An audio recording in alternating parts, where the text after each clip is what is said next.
Welcome back to Retirement News Online. Well, the word fiduciary has been in the news a lot lately, related to the demise of the fiduciary rule. Now, many people have probably heard the word. There are those who probably still don't understand what it actually means. My guest is advisor Greg DuPont. He's also an attorney and a fiduciary who practices in Dublin, Ohio. Greg, thanks for talking to us today, and start out by explaining how the word fiduciary applies to your practice. Well, Scott, a fiduciary is a person that takes on a heightened obligation for their clients.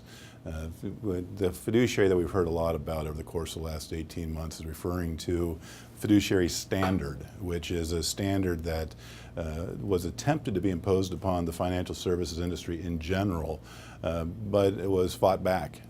In my practice, where I do hold myself out as a fiduciary, what that means is we, as the advisor or the leader for our clients, take on a role of assuring that what we do for you is in your best interest, as opposed to simply meeting the industry norms or standards. So Greg, you've written a chapter in Jack Canfield's upcoming new book, and the topic is really about being a financial advocate, and that actually relates to the discussion on fiduciary. Talk about that. Yeah, so I like to believe that there is the general industry standard, which is what's called the suitability standard. And then on top of that is the select group of financial advisors that do hold themselves up to that fiduciary standard. Well, I like to think of another standard, which is an advocacy standard, where we take an active role for our clients in essentially protecting them from the industry by kind of digging deep into the solutions that are available for the client and making sure that they are exposed to all options that are there to suit their needs, and then to be able to provide them the information that they need to make those decisions. See, when we look at a simple fiduciary standard, where I believe that that lacks as opposed to an advocacy standard, a lot of people can call themselves that fiduciary, but they can call themselves that even though they're coming from the perspective of simply an insurance background or an investment background.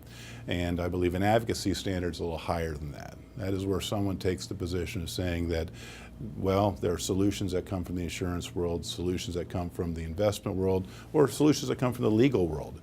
But these are the way that we bring them all together to you, and this is how this is in the best interest of you.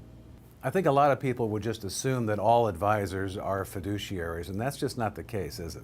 It's absolutely correct, Scott. A fiduciary is a small subset of the overall financial advisory world. The vast majority of people out there do not hold themselves to that standard, and that's why we had such blowback in the industry when some of the consumer advocacy groups were trying to get this fiduciary standard applied across the board to all persons that are involved in investing or financial advisory. Well, Greg, finally, how would someone know if they are actually working with someone who's a fiduciary, and what questions should they be asking?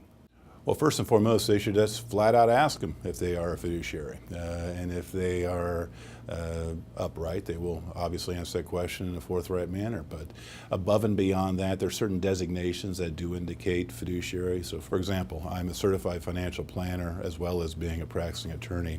And to have the license to use that certified financial planner designation, I do need to adhere to a code of ethics that includes a fiduciary responsibility to my clients. So that's one sign that you can look for just as a overall scanning of an advisor as to whether or not they are fiduciary.